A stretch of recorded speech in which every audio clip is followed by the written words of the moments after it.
আৰু কোনো ব্যক্তিৰ ইনভলভমেণ্ট বা ইনষ্টিগেশ্যন নাই। এইটো হ'ল স্পণ্টেনিয়াছ ৰিয়েকশ্যন।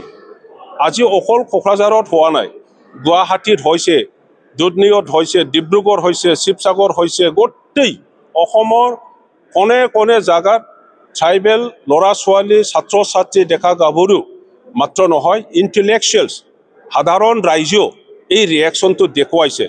বিভিন্ন জাগাত বিভিন্ন ধৰণৰ কাৰ্যকলাপ আমি দেখিবলৈ পাইছোঁ। কোকৰাঝাৰত যিটো হৈছে সেইটো সুকীয়া।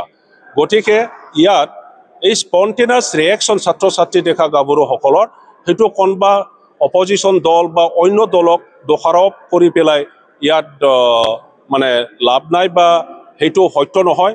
আৰু কোনো ব্যক্তিয়ে ইনষ্টিগেশ্যন কৰি পেলাই আমাৰ এই ছেক্ৰেট বিল্ডিং যি BTCৰ এছেম্বলি সেইখন ভাঙাব লাগে বুলি ইনষ্টিগেশ্যন দিয়া মানুহ নাই বুলি মই ভাবোঁ। দ্বিতীয়তে কালি হাগ্ৰামামূল্যৰ বাচ্চাকেইটা কথা কৈছে যে এনকুৱাৰী কমিশ্যন দিব, তাত এনকুৱাৰী কমিশ্যনক লৈ কি আপোনালোকৰ ষ্টেণ্ড? ইনকুৱাৰীটো দিব পাৰে আৰু চাব পাৰে কি কোনোবা যদি আণ্ডাৰ কাৰ্টেইন ইনষ্টিগেশ্যন দিয়া মানুহ আছে নেকি, সেইটো UPPLও নহ'ব পাৰে আৰু যাক দোষাৰোপ কৰিছে সিহঁতে নহ'ব পাৰে।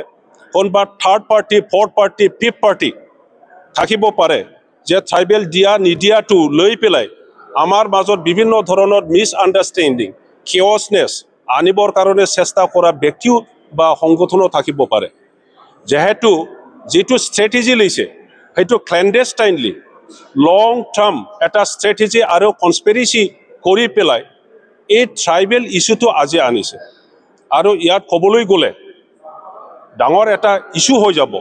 কিন্তু আজি ট্ৰাইবেল মানুহসকলে এটা কথাটো কৈ আছে যে অসমত অসমীয়া জাতি সত্তা ৰক্ষণাবেক্ষণৰ কাৰণে আজি যিসকলে মানে অসমীয়া ভাষা সংস্কৃতি ধৰ্ম গ্ৰহণ নকৰি নিজৰ ভাষা সংস্কৃতি পৰম্পৰা ধৰ্ম বজাই ৰাখি পেলাই যাই থকা এই ট্ৰাইবেল জাতিসকলক অন্য যিসকলে অসমীয়া জাতিৰ ভাষা সংস্কৃতি ধৰ্ম অলৰেডি এছিমিলেটেড হৈছে বা সেইটো আখলি লৈ পেলাই জাতি হিচাপে যাই থকা সকলৰ দ্বাৰা ৰিপ্লেচ কৰিব বিচাৰিছে বুলি আজি ট্ৰাইবেল মানুহসকলে অসমত বিদ্ৰোহ কৰিছে।